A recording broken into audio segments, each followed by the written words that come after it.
Inilah Komisi 10 DPR setujui naturalisasi Kelvin Verdonk dan Jens Reven. Komisi 10 DPR menyetujui naturalisasi dua pemain keturunan untuk timnas Indonesia. Keduanya yaitu Kelvin Verdonk dan juga Jens Reven.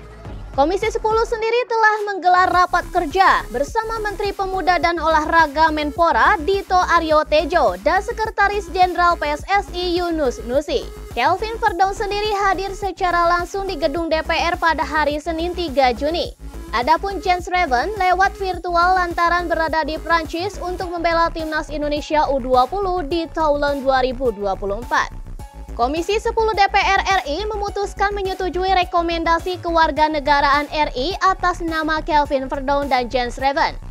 Dengan catatan bahwa penetapan kewarganegaraan RI ditetapkan oleh instansi yang berwenang berdasarkan ketentuan peraturan perundang-undangan yang berlaku. Ujar Wakil Ketua Komisi 10 sekaligus pimpinan Raker Hetifal Saifudian. Biasanya usai melalui rapat dengan Komisi 10 dilanjut dengan Komisi 2. Naturalisasi seorang pemain akan diputuskan di rapat paripurna DPR dan berlanjut ke keputusan Presiden.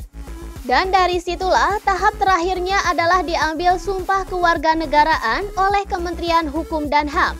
Lalu, usai menjadi warga negara Indonesia, baru pemain naturalisasi melakukan perpindahan federasi.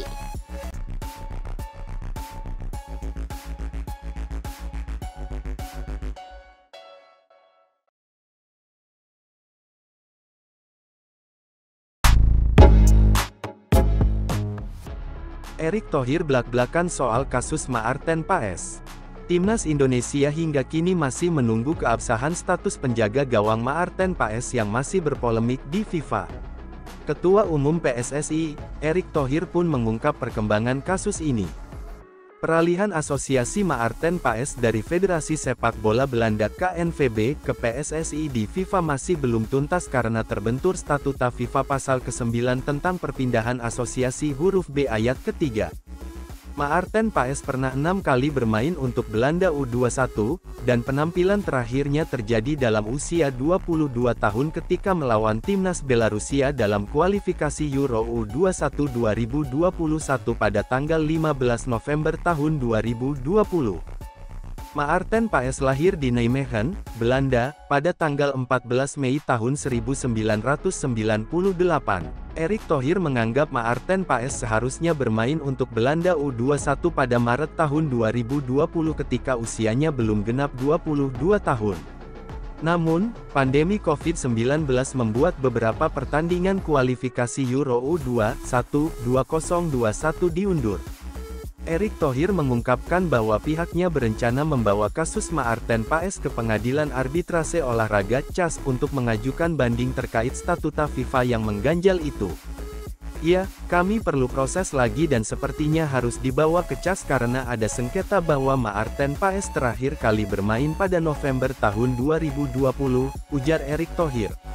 Namun, sebenarnya itu, semestinya pertandingan digelar pada Maret tahun 2020. Karena ada pandemi COVID-19, makanya diundur. Jadi ada jeda waktu yang lama, ungkapnya. FIFA masih belum melihat ini sebagai sesuatu yang dimudahkan. Jadi akan kami coba ke CAS. Kita lihat nanti siapa yang menang, tutur mantan bos Inter Milan ini.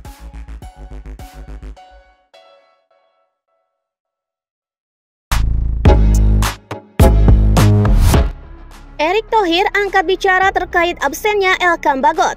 Ketua Umum PSSI Erick Thohir angkat bicara terkait absennya Elkan Bagot di timnas Indonesia, dan ia pun menyinggung pemain yang setengah hati membela skuad Garuda.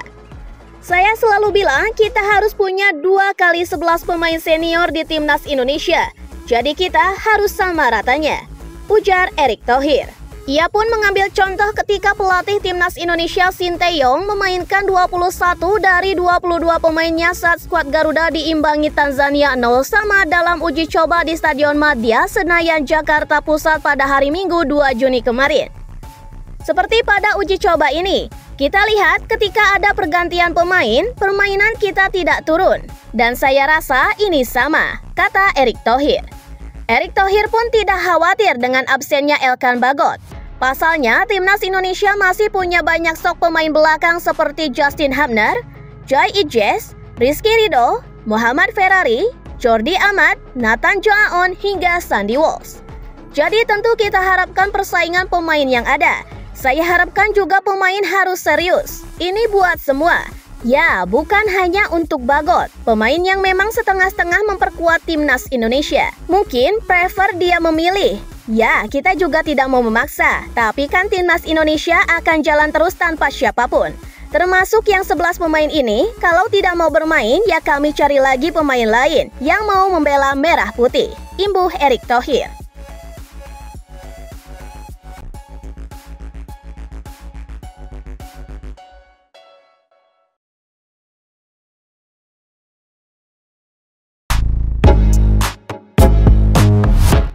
Pelatih Tanzania puji pemain timnas ini. Pelatih Tanzania, Hemed Sulaiman, mengakui bahwa timnas Indonesia dihuni para pemain yang berkualitas.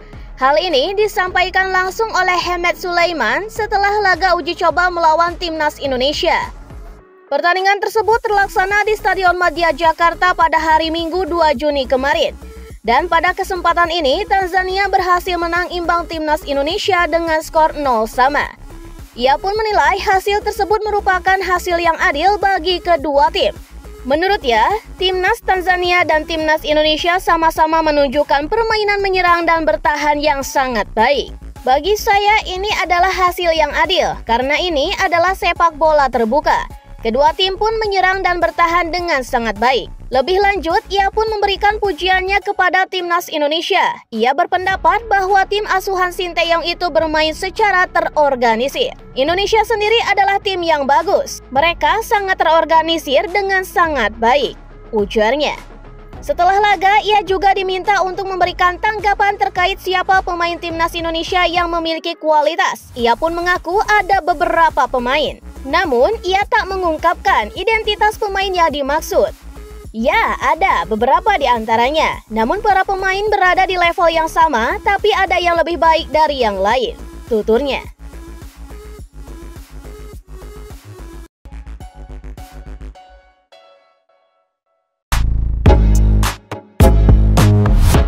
Indonesia versus Tanzania, banyak peluang laga berakhir 0-0. Laga di Stadion Madia Gelora Bung Karno atau GBK Senayan, Jakarta pada Minggu 2 Juni 2024 sore waktu Indonesia Barat itu berakhir dengan skor 0-0. Kedua tim sejatinya mendapat cukup banyak peluang selama 90 menit. Namun tidak ada yang berhasil dimanfaatkan untuk menjadi gol. Duel sengit langsung tersaji di menit-menit awal. Baik Tanzania maupun Indonesia tak mau mengalah.